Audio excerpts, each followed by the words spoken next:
20 सितंबर 2024 प्रात।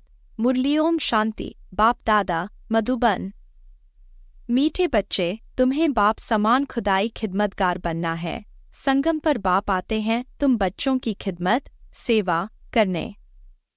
प्रश्न: यह पुरुषोत्तम संगमयुग ही सबसे सुहावना और कल्याणकारी है, कैसे? उत्तर: इसी समय तुम बच्चे स्त्री और पुरुष दोनों ही उत्तम बनते हो। यह संगमयुग है ही कलयुग अंत और सतयुग आदि के बीच का समय। इस समय ही बाप तुम बच्चों के लिए ईश्वरीय यूनिवर्सिटी खोलते हैं, जहां तुम मनुष्य से देवता बनते हो। ऐसी यूनिवर्सिटी सारे कल्प में कभी नहीं होती। इसी समय सबकी सद्गति होती है। ओम शांति। रूहानी बाप रूहानी बच्चों को बैठ समझाते हैं। यहाँ बैठे बैठे एक तो तुम बाप को याद करते हो क्योंकि वह पतित पावन है। उनको याद करने से ही पावन सतो प्रधान बनने की तुम्हारी एम है। ऐसे नहीं, सतो तक एम है। सतो प्रधान बनना है, इसलिए बाप को भी जरूर याद करना है। फिर स्वीट होम को भी याद करना है क्योंकि वहां जाना है। फिर माल मिल्कियत भी चाहिए, इसलिए अपने स्वर्ग धाम को भी याद करना है क्योंकि यह प्राप्ति होती है। बच्चे जानते हैं हम बाप के बच्चे बने हैं, बरोबर बाप से शिक्षा लेकर हम स्वर्ग में जाएंगे, नंबरवार पुरुषार्थ अनुसार। बाकी जो भी जीव की आत्माएं हैं वह शांतिधाम में चली जाएंगी। घर तो जरूर जाना है। बच्चों को यह भी मालूम हुआ अभी है रावण राज्य। इसकी भेंट में सतयुग को फिर नाम दिया जाता है राम राज्य। 2 कला कम हो जाती हैं। उनको सूर्यवंशी, उनको चंद्रवंशी कहा जाता है। जैसे क्रिश्चियन की डिनायस्टी एक ही चलती है, वैसे यह भी है एक ही डिनायस्टी, परंतु उसमें सूर्यवंशी और चंद्रवंशी हैं। यह बातें कोई भी शास्त्रों में नहीं हैं। बाप बैठ समझाते हैं, जिसको ही ज्ञान अथवा नॉलेज कहा जाता है। स्वर्ग स्थापन हो गया, फिर नॉलेज की दरकार नहीं। यह नॉलेज बच्चों को पुरुषोत्तम संगमयुग पर ही सिखलाई जाती है। तुम्हारे सेंटर्स पर व म्यूजियम में बहुत बड़े बड़े अक्षरों में जरूर लिखा हुआ हो कि बहनों और भाइयों, यह पुरुषोत्तम संगमयुग है जो एक ही बार आता है। पुरुषोत्तम संगमयुग का अर्थ भी नहीं समझते हैं तो यह भी लिखना है कलयुग अंत और सतयुग आदि का संगम। तो संगमयुग सबसे सुहावना कल्याणकारी हो जाता है। बाप भी कहते हैं मैं पुरुषोत्तम संगमयुग पर ही आता हूँ। तो संगमयुग का अर्थ भी समझाया है। वेश्यालय का अंत, शिवालय का आदि, इसको कहा जाता है पुरुषोत्तम संगमयुग। यहाँ सब हैं विकारी, वहाँ सब हैं निर्विकारी। तो जरूर उत्तम तो निर्विकारी को कहेंगे ना। पुरुष और स्त्री दोनों उत्तम बनते हैं, इसलिए नाम ही है पुरुषोत्तम। इन बातों का बाप और तुम बच्चों के सिवाय किसको पता नहीं कि यह संगमयुग है। किसके ख्याल में नहीं आता कि पुरुषोत्तम संगमयुग कब होता है। अभी बाप आए हुए हैं, वह है मनुष्य सृष्टि का बीज रूप। उनकी ही इतनी महिमा है, वह ज्ञान का सागर, आनंद का सागर है, पतित पावन है। ज्ञान से सद्गति करते हैं। ऐसे तुम कभी नहीं कहेंगे कि भक्ति से सद्गति। ज्ञान से सद्गति होती है और सद्गति है ही सतयुग में। तो जरूर कलयुग का अंत और सतयुग आदि के संगम पर आएंगे। कितना क्लियर कर बाप समझाते हैं। नए भी आते हैं, हुबहू जैसे कल्प कल्प आए हैं, आते रहते हैं। राजधानी ऐसे ही स्थापन होनी है। तुम बच्चों को मालूम है हम खुदाई खिदमतगार सच्चे सच्चे ठहरे। एक को थोड़े ही पढ़ाएंगे। एक पढ़ते हैं, फिर इन द्वारा तुम पढ़कर औरों को पढ़ाते हो, इसलिए यहाँ यह बड़ी यूनिवर्सिटी खोलनी पड़ती है। सारी दुनिया में और कोई यूनिवर्सिटी है ही नहीं। न कोई दुनिया में जानता है कि ईश्वरीय यूनिवर्सिटी भी होती है। अभी तुम बच्चे जानते हो गीता का भगवान शिव आकर यह यूनिवर्सिटी खोलते हैं। नई दुनिया का मालिक देवी देवता बनाते हैं। इस समय आत्मा जो तमो प्रधान बन गई है, फिर उसको ही सतो प्रधान बनना है। इस समय सब तमो प्रधान है ना। भल कई कुमार भी पवित्र रहते हैं, कुमारियां भी पवित्र रहती हैं, सन्यासी भी पवित्र रहते हैं, परंतु आजकल वह पवित्रता नहीं है। पहले पहले जब आत्माएं आती हैं, वह पवित्र रहती हैं, फिर अपवित्र बन जाती हैं, क्योंकि तुम जानते हो सतो प्रधान, सतो, रजो, तमो से सबको पास होना होता है।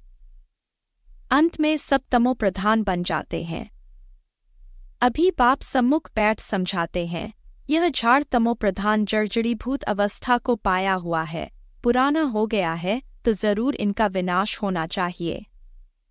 यह है वैरायटी धर्मों का झाड़, इसलिए कहते हैं विराट लीला। कितना बड़ा बेहद का झाड़ है। वह तो जड़ झाड़ होते हैं, जो बीज डालो वह झाड़ निकलता है। यह फिर है वैरायटी धर्मों का वैरायटी चित्र।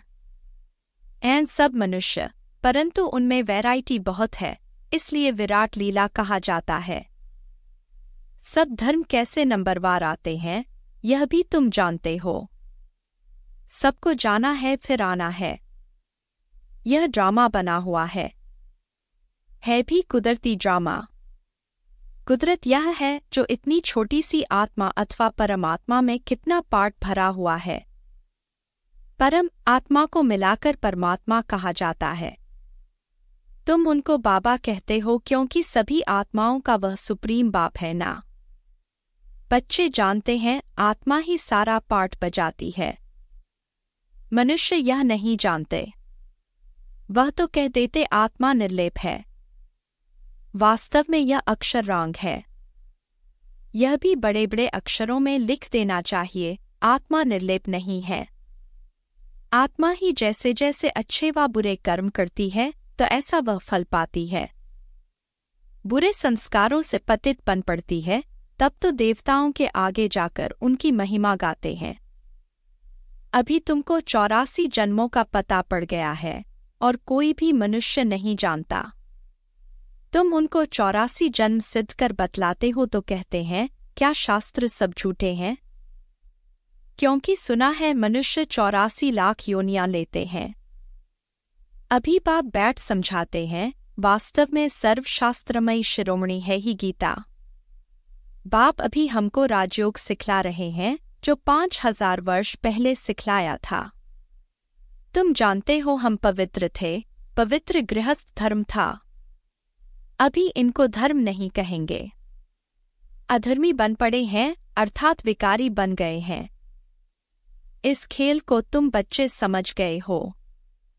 यह बेहद का ड्रामा है जो हर 5000 वर्ष बाद रिपीट होता रहता है। लाखों वर्ष की बात तो कोई समझ भी न सके।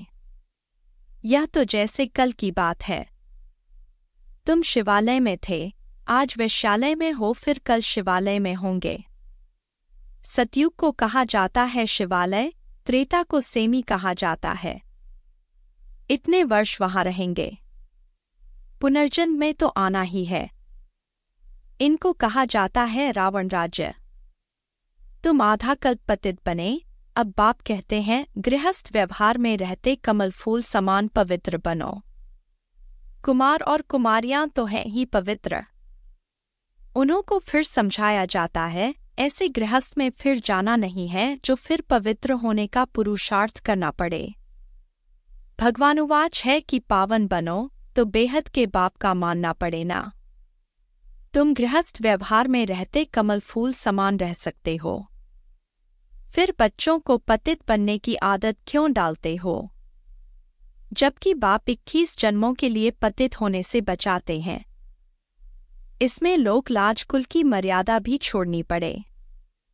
यह है बेहद की बात। बैचलर्स, कुमार तो सब धर्मों में बहुत रहते हैं, परंतु सेफ्टी से रहना जरा मुश्किल होता है, फिर भी रावण राज्य में रहते हैं ना। विलायत में भी ऐसे बहुत मनुष्य शादी नहीं करते हैं, फिर पिछाड़ी में कर लेते हैं कंपेनियनशिप के लिए। क्रिमिनल आई से नहीं करते हैं। ऐसे भी दुनिया में बहुत होते हैं। पूरी संभाल करते हैं, फिर जब मरते हैं तो कुछ उनको देकर जाते हैं।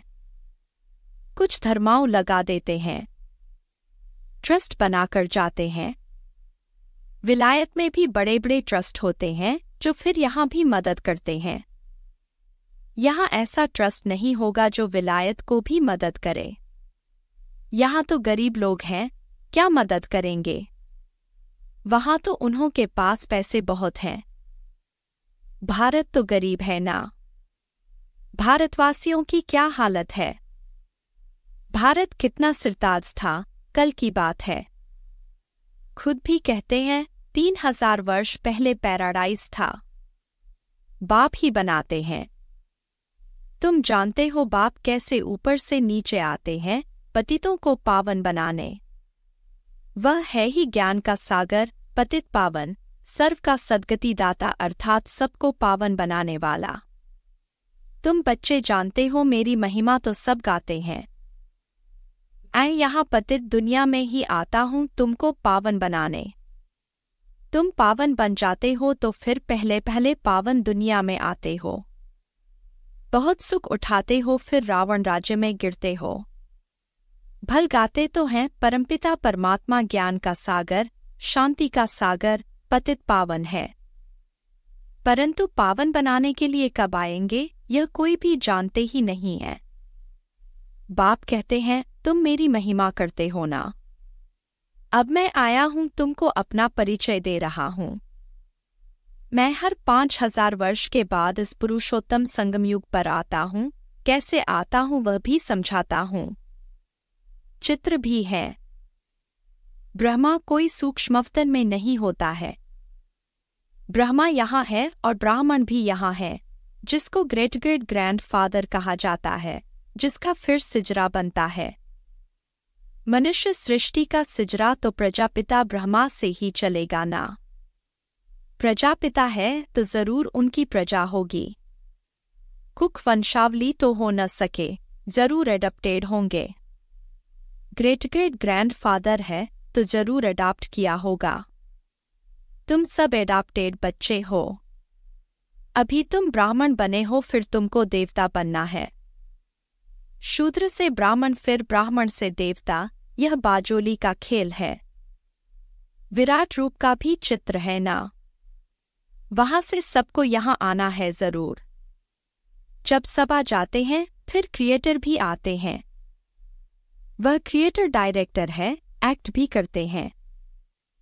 बाप कहते हैं हे आत्माएं तुम मुझे जानते हो। तुम आत्माएं मेरे सब बच्चे हो ना। तुमने पहले सतयुग में शरीरधारी बन कितना अच्छा सुख का पाठ बजाया, फिर 84 जन्म बाद तुम कितना दो खमे आ गए हो। ड्रामा के क्रिएटर, डायरेक्टर, प्रोड्यूसर होते हैं ना। यह है बेहद का ड्रामा। बेहद ड्रामा को कोई भी जानते नहीं है। भक्ति मार्ग में ऐसी ऐसी बातें बताते हैं जो मनुष्यों की बुद्धि में वही बैठ गई है। अब बाप कहते हैं मीठे मीठे बच्चों, यह सब भक्ति मार्ग के शास्त्र हैं। भक्ति मार्ग की ढेर सामग्री है, जैसे बीज की सामग्री झाड़ है। इतने छोटे बीज से झाड़ कितना अथाह फैल जाता है। भक्ति का भी इतना विस्तार है। ज्ञान तो बीज है, उसमें कोई भी सामग्री की दरकार नहीं रहती है। बाप कहते हैं अपने को आत्मा समझ बाप को याद करो और कोई व्रत नेम नहीं है। यह सब बंद हो जाता है। तुमको सद्गति मिल जाएगी, फिर कोई बात की दरकार नहीं। तुमने ही बहुत भक्ति की है, उसका फल तुमको देने के लिए आया हूं। देवताएं शिवालय में थे ना, तब तो मंदिर में जाकर उन्हों की महिमा गाते हैं। अब बाप समझाते हैं मीठे मीठे बच्चों, मैंने 5000 वर्ष पहले भी तुमको समझाया था कि अपने को आत्मा समझो। देह के सब संबंध छोड़ मुझे एक बाप को याद करो तो इस योग अग्नि से तुम्हारे पाप भस्म हो जाएंगे। बाप जो कुछ अभी समझाते हैं कल्प कल्प समझाते आए हैं। गीता में भी कोई कोई अक्षर अच्छे हैं। मन्मना भव अर्थात मुझे याद करो। शिव बाबा कहते हैं मैं यहाँ आया हूँ। किसके तन में आता हूँ वह भी बताता हूँ। ब्रह्मा द्वारा सब वेदों शास्त्रों का सार तुमको सुनाता हूँ। चित्र भी दिखाते हैं परंतु अर्थ नहीं समझते। अभी तुम समझते हो शिव बाबा कैसे ब्रह्मा तन द्वारा सब शास्त्रों आदि का सार सुनाते हैं। 84 जन्मों के ड्रामा का राज भी तुमको समझाते हैं। इनके ही बहुत जन्मों के अंत में आता हूँ। यही फिर पहले नंबर का प्रिंस बनते हैं, फिर 84 जन्मों में आते हैं। अच्छा, मीठे मीठे सिकीलधे बच्चों प्रति माता पिता बाप दादा का याद प्यार और गुड मॉर्निंग। रूहानी बाप की रूहानी बच्चों को नमस्ते। धारणा के लिए मुख्य सार। 1. इस रावण राज्य में रहते पतित लोकलाज कुल की मर्यादा को छोड़ बेहद बाप की बात माननी है। गृहस्थ व्यवहार में कमल फूल समान रहना है। तो इस वैरायटी विराट लीला को अच्छी तरह समझना है। इसमें पाठ बजाने वाली आत्मा निर्लेप नहीं, अच्छे बुरे कर्म करती और उसका फल पाती है। इस राज को समझकर श्रेष्ठ कर्म करने हैं। वरदान। बाप के संस्कारों को अपने ओरिजिनल संस्कार बनाने वाले शुभ भावना, शुभकामनाधारी भव। अभी तक कई बच्चों में फीलिंग के, किनारा करने के, पर चिंतन करने व सुनने के भिन्न भिन्न संस्कार हैं, जिन्हें कह देते हो कि क्या करें मेरे ये संस्कार हैं। ये मेरा शब्द ही पुरुषार्थ में ढीला करता है। यह रावण की चीज है, मेरी नहीं। लेकिन जो बाप के संस्कार हैं वही ब्राह्मणों के ओरिजिनल संस्कार हैं। वह संस्कार है विश्व कल्याणकारी, शुभ चिंतनधारी, सबके प्रति शुभ भावना, शुभकामनाधारी। स्लोगन। जिनमें समर्थी है वही सर्वशक्तियों के खजाने का अधिकारी है।